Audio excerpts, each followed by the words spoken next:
A Pale Flood by Vince Salamone. They were in the stairwell when it started raining. Sergeant Vanya Kraz bent her ear to the sound, even as her booted feet continued to trample up the flaking ochre steps, muted bass thumping to counterpoint the drum roll reverberations from the armored men and women of the 6th Urban Pacification and Counter-Terror Group. Strange, she thought, the skies had been clear when they deployed. A crisp autumnal morning that had smarted the eyes, its brilliance intensified against the wan skein of the Vostok skyline. Stranger still that they could hear it underground. Someone at the WSB is getting the axe, joked Harad. A ripple of dark amusement passed through the 9 operatives at Vanya's back. The state had little tolerance for inaccuracies. Even the Weather Service Bureau was known to blacklist employees who failed to meet even the smallest standards set before them. She hissed for quiet, then, pausing at the service shaft that would lead them out of the industrial bowels of the Kolstovo Corporation, radioed command. This is Sickle 1, on site and preparing for ascent to the 36th floor. Confirm hostages, over. A squelch of static had them all flinching, hands pressed to earpieces, dialing down volumes against the electronic screaming. When command came through, it was fragmented, the deep voice butchered by interference. She caught the words copy, hostages. And what might have been 40th, think we're being jammed? Ilya asked. She kept taking her hand off her weapon to wipe her face, even though it was freezing in the powered-down darkness of Kolstovo's innards, a nervous habit that had weathered the selection process. Unlikely, replied Kraz, spindly exo-assisted fingers spidering over her wrist computer. These jackals love to talk, they have control, and they wish to lord it over us. She slapped the instrument, apparently displeased with whatever it spat out at her. More likely we are too deep underground. Should we hold? Vanya snatched Ilya's restless hand. The younger woman paled, though she was smart enough to nod in acknowledgement of her mistake. Restlessness is the eye that misses the knife, the finger that jumps the trigger. It is inefficient, and inefficiency leads to catastrophe. Words they all knew by heart. In their bones they played out on Ilya's face, her generous mouth miming the passage. No, said Vanya, waited until Ilya gripped her weapon proper. Then, every second wasted is a second we risk condemning an innocent. We shall proceed cautiously, but assume our intel remains unchanged until we can contact command. Clear? Yes, Sergeant, replied the 6th in unison. A rumble to match the dull lake of the rain outside. As Hirad took point and began to climb, Vanya's mind wandered again to the rain. She hadn't felt its approach at all. The old wounds loved to chatter when the weather was bad, but now as she slung her weapon and flexed the exosuit's nanofiber claws in preparation for the ascent, she realized that she felt nothing, not in the bolts and plates holding her together, nor even the fillings in her teeth, nothing but the usual cramps and discomforts that foreshadowed conflict. Maybe this is a good omen, she thought fleetingly. They could certainly use one. At approximately 8:30 a.m., 100 employees of the Kolstovo Corporation shuffled into the lobby, ready, if not exactly eager, to get a start on the work week. Security guards nodded at hustling salesmen. Secretaries flashed smiles at favored co-workers, meager glances at those less so. Janitors mopped up scuffs and wiped down vid screens so the motivational slogans and scent imagery buzzed with a clarity even the most jaded employee couldn't ignore. In the upper floors, executives barked at their attendants, fixed their cufflinks and smiled down as the ends finished filing in and the work began in full. Less than an hour later, the building was locked down and 12 people were dead. The burbs, called the keepers of Stoldat,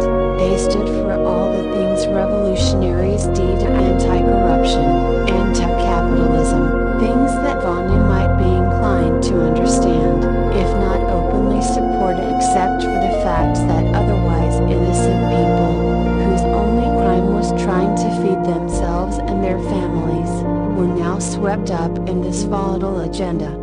Hostile numbers were unknown, though drone cams and snipers counted anywhere between 10 and 20. They dragged the 88 remaining hostages up to the 40th floor. The security force constituted the 12 casualties as the terrorists had dumped the corpses off the roof.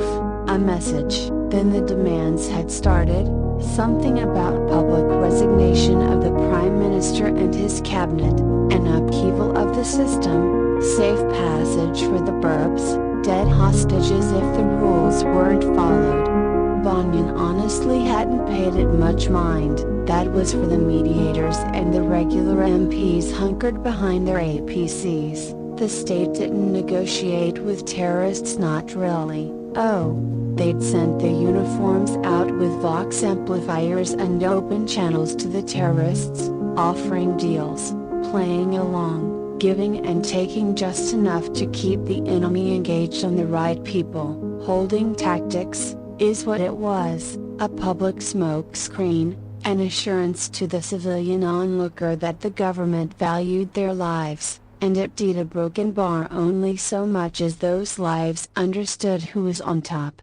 Who, at the end, mattered most. These things, Vanya Kraz understood. These things, she paid attention to. She had to. It was the only thing keeping Anne and herself from the institutes. They allowed her because she served. They protected her from persecution because in that service, she excelled. So, they would root out these terrorists or revolutionaries only in her head, and sparingly. For the ears of the state were everywhere. She would see them executed with buried mercy, save as many hostages as she could. Every life taken here ensured another day of freedom for her and Anna. It was not a fair price, but it was the one she had to pay.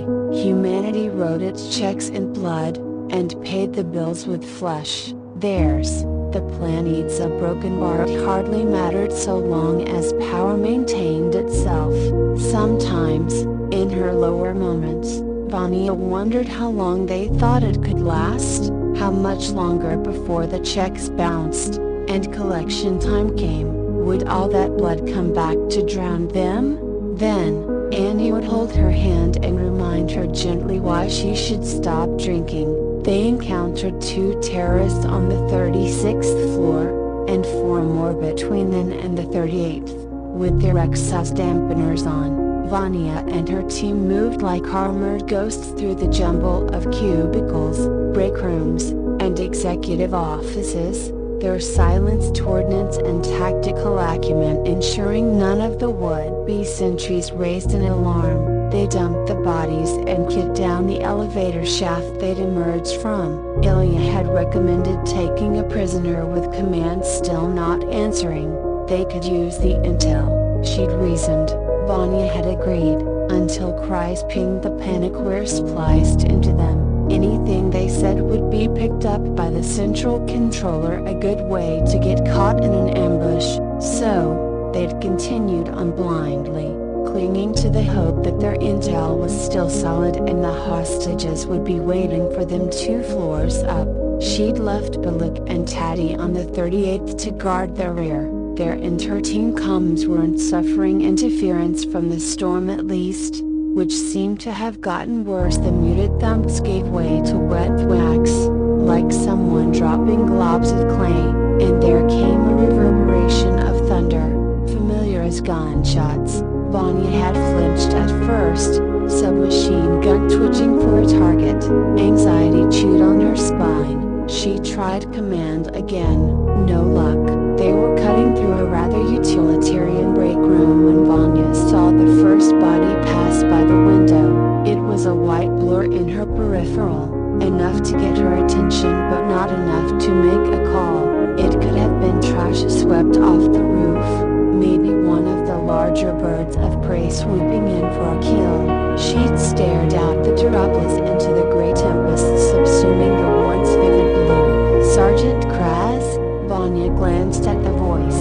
Ilya was sweating, a hand twitched on her weapon's grip. Did Ilya? Vanya started, then jumped back as something hurtled by. Herad cursed, and she knew he'd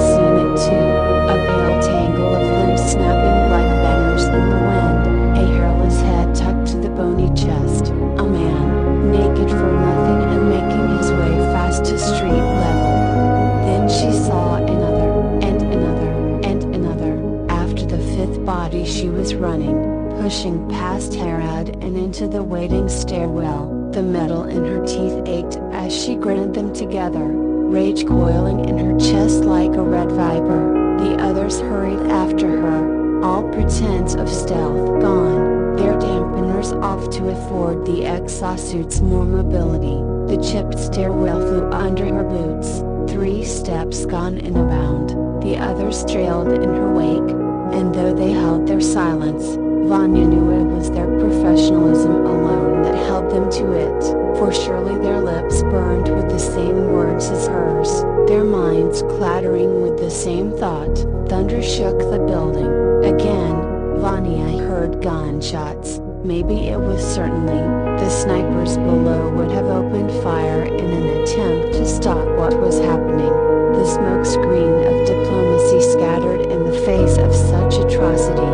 The rain pounded harder, as if aroused by it all, and, unmistakable against the beating heart of the storm, she could hear the screams of the hostages above as they were forced over the roof like bleeding livestock sent to slaughter for a cause they could not comprehend. Whatever sympathy Vanya may have had for the keepers died. This was not the actions of righteous people, in acts of revolution. There must be blood spilt. She understood this, and no transition of power nor threat against it had gone by without its fair share of sawing a broken bar. But these were not security guards or even her own soldiers, which could be seen as accomplices to oppression. These were innocent workers, simply trying to survive. They did not deserve this. The keepers of Stoldat, however broken bar, she would be sure to show them exactly what they deserved.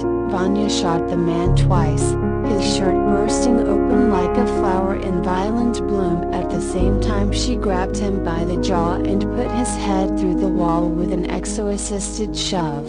Herod came to the bin in the stairwell and flowed past her, followed by cries and the others. She heard the trample of feet above, dull like the thunder still thick in the air, felt the compressive release of gunfire, a vice on her skull.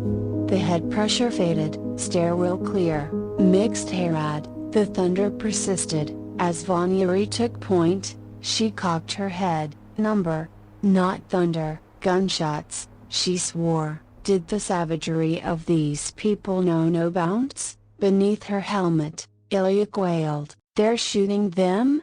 Why, probably think they're sending a message, one of the others replied, and Vanya was glad for it. She feared if she opened her mouth, she might scream. Times like these, she felt no guilt for the work she did, the price she paid for her and Anna. Past the crumpled bodies of 3 more terrorists, around another bend of ochre stairs, and she saw the door, a 40 blocked and peeling black against the whitewashed wall. The enemy knew they were coming. The mad rush down the stairs could be nothing other than an attempt to thwart them. Even as the staccato rip of auto fire pounded from beyond the metal door, Vanya knew there was probably a few of those guns trained their way. It didn't matter. She hit the pitted steel with an armored shoulder, ripped it near off the hinges with a terrible shriek, lost already to the not thunder of sustained weapons fire, her own raised and seeking targets a broken bar,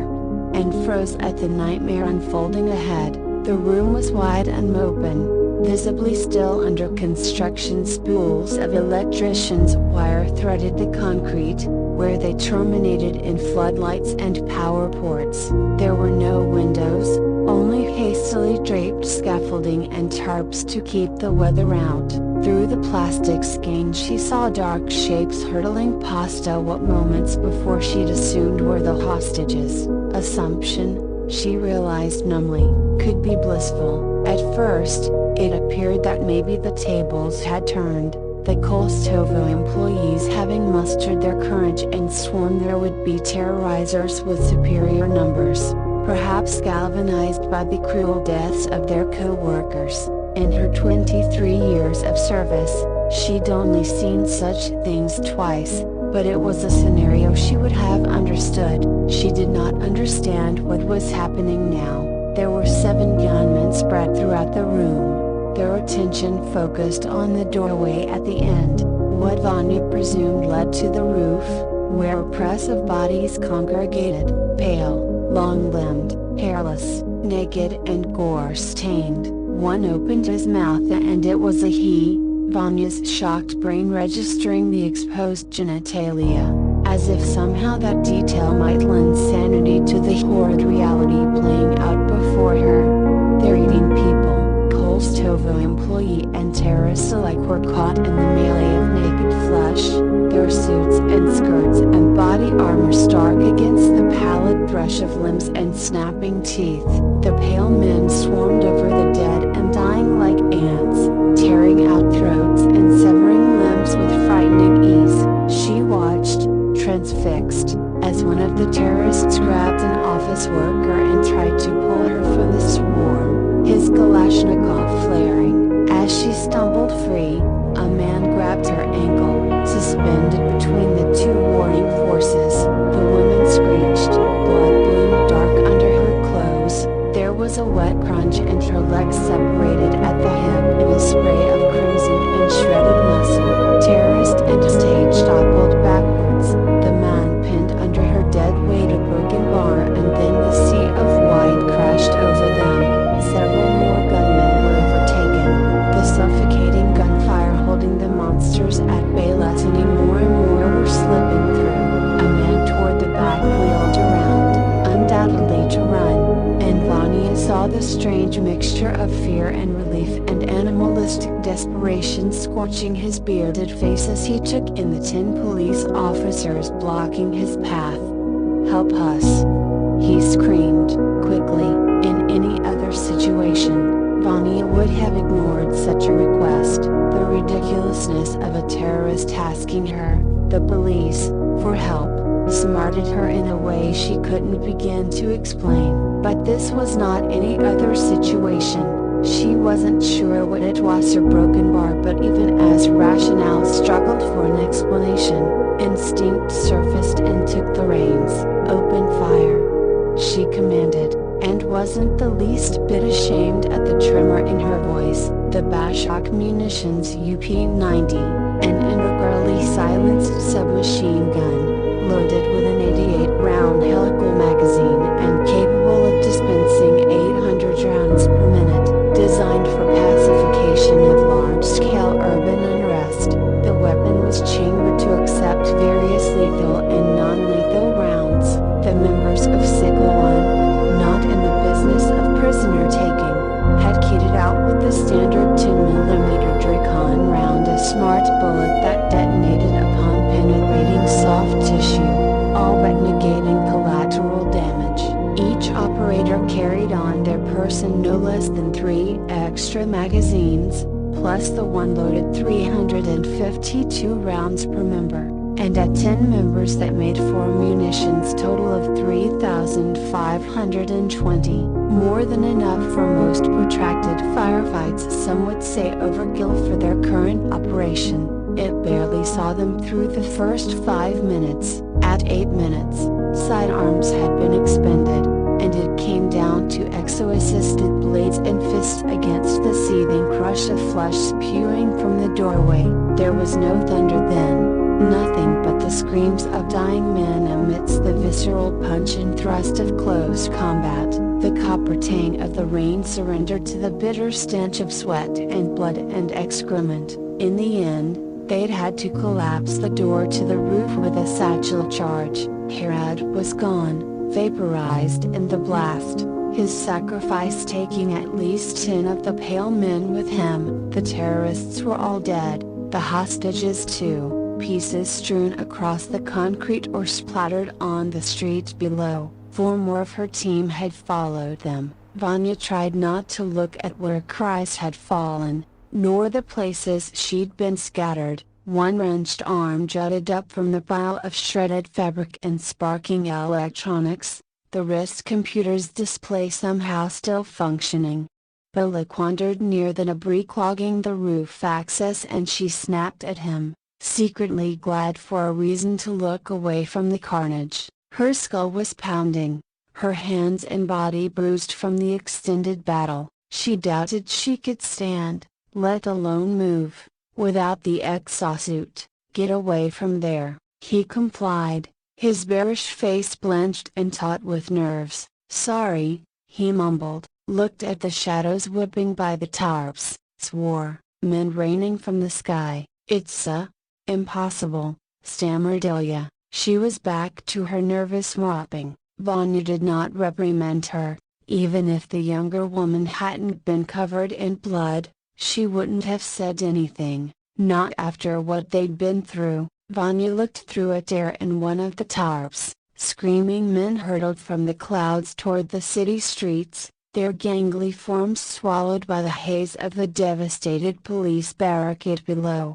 Their hungry wails bled the outside world of all other sound. Her mind drifted to her conversations with Annie about mankind's sins coming to collect. Maybe this was it, she thought, as she watched the impossible torrent through the tattered plastic, snapping like broken bones in the unnatural storm winds, a pale flood to wash the earth clean. "Annie, a broken bar, please be safe." Breath hitched pain, like glass shifting in her chest. Vanya wished she had a drink.